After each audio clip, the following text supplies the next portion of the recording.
থাকছি। আর আজকে আমাদের বাড়িতে কেউ নেই, আমি একা একা একা বাসায় কি কি করব সব থাকছে আজকে ব্লগে।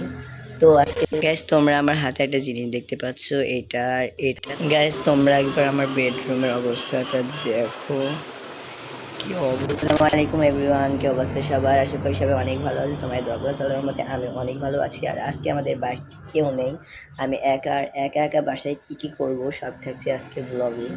তো আজকের ব্লগটা কেমন হবে সেটা আমিও জানি না, তো ভিডিও শেষ পর্যন্ত দেখতে থাকো আর আমার সাথে থাকো, দেখা যাক আজকে ব্লগটা কেমন হয় আর কি।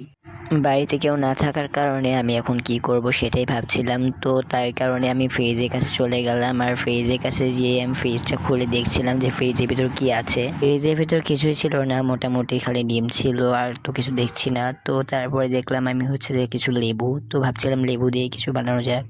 এত কষ্ট করে ভিডিও বানাই, তারপরে তোমরা লাইক কমেন্ট করো না। জোরে জোরে লাইক কমেন্ট করে দাও প্লিজ। উল্টাপাল্টা কথা বাদ দিয়ে আমি লেবুগুলো তাড়াতাড়ি করে কেটে নিই, আর কাটা শেষে আমি ময়লাগুলো ডাস্টবিনে ফেলে দিলাম। গ্যাস তোমরা আমার হাতে একটা জিনিস দেখতে পাচ্ছ, এটা হচ্ছে যে আমার দুলাভাই বিদেশ থেকে নিয়ে আসছিল। এটা আর কি হচ্ছে ফোন থয়ে ভিডিও দেখার, কিন্তু এটা আমি ভিডিও শ্যুট করার জন্য ব্যবহার করতেছি।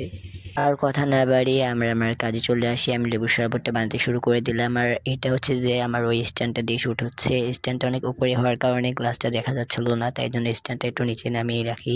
ভিডিও শুট করা যে এত প্যারা আমি আগে জানতাম না। আগে জানলে আমি ব্লগিং করতাম না, কিন্তু এখন আমার ব্লগিং করার মাথায় ঝুল চেপেছে, আমি ব্লগিং করতে হবে, তো এটা কোনো সমস্যা নেই। আজকে তোমাদের আমি হচ্ছে লেবুর রেসিপি দিচ্ছি, আর এটা একটা ছোট বাচ্চারাও বানাতে পারে। তারপরে ভিডিওটা বড় করার জন্য আমি এই রেসিপিটা তোমাদের কাছে শেয়ার করছিলাম। আর তারপরে আমি একটা আম কেটেছিলাম, আর আম কেটে আর হচ্ছে যে এই লেবুর শরবতটা নিয়ে আমি জানালার পাশে বসছিলাম, কারণ কারেন্ট চলে গেছিলো। আর এদিকে চার্জার ফ্যানটা আমি চালু করে দিয়েছি, খুব গরম। আর আজকের ওয়েদারটা অনেক সুন্দর ছিল, জাস্ট ওয়াও। তারপর এখন এগুলো আমি খাবো, আর ক্যামেরা কিভাবে রাখবো সেটা আমি খুঁজে পাচ্ছিলাম না। তারপরে এই যে খাওয়া শুরু করে দিয়েছিলাম। আমটা অনেক টেস্ট ছিল, অনেক মিষ্টির মতো মনে হচ্ছিল, একদম চিনি দেওয়া। গ্যাস লেবুর শরবতের কথা আর কি বলবো, এত বিচ্ছিরি ছিল, মানে একটু লবণটা বেশি হয়ে গেছিলো আর কি, তাই জন্য এত বিচ্ছিরি খেতে ছিল, যেটা সেটা খাওয়াই যাচ্ছিল না, তার জন্য আমি ফেলে দিয়ে চলে আসলাম, কি করার। আর এদিকে গাইজ আমার রুমের অবস্থাটা একবার তোমরা দেখো, কি বিচ্ছিরি একটা অবস্থা। আমার ভাগনা থাকলে এরকম অবস্থায় হয়ে থাকে আমাদের বাসায়। আমি ভাবছি আম্মুরা আসার আগে আমি রুমটা ক্লিন করে ফেলবো। আর এই তো দেখো স্ট্যান্ড দিয়ে আমি ভিডিও করছিলাম এতক্ষণ, একদম বিচ্ছিরি লাগছে আমাদের রুমটা। তো আমি এটা ক্লিন করে আগে, তো ফাইনালি আমাদের রুমটা ক্লিন করার ডান। তো এই তো আমাদের রুমটা কত সুন্দর করে ক্লিন করছি। আর তোমরা এখন আমার লুঙ্গি পরা দেখে বলতে পারো তানভীর ভাই এত খ্যাত কেন?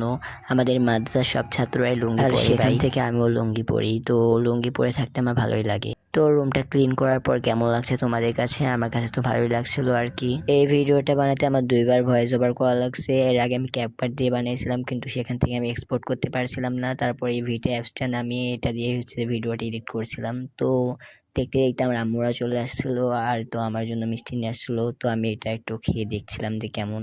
তো আজকের ভিডিওটা এই পর্যন্ত, দেখা হচ্ছে অন্য কোনো ব্লগে। সবাই ভালো থাকবেন, আল্লাহ হাফেজ।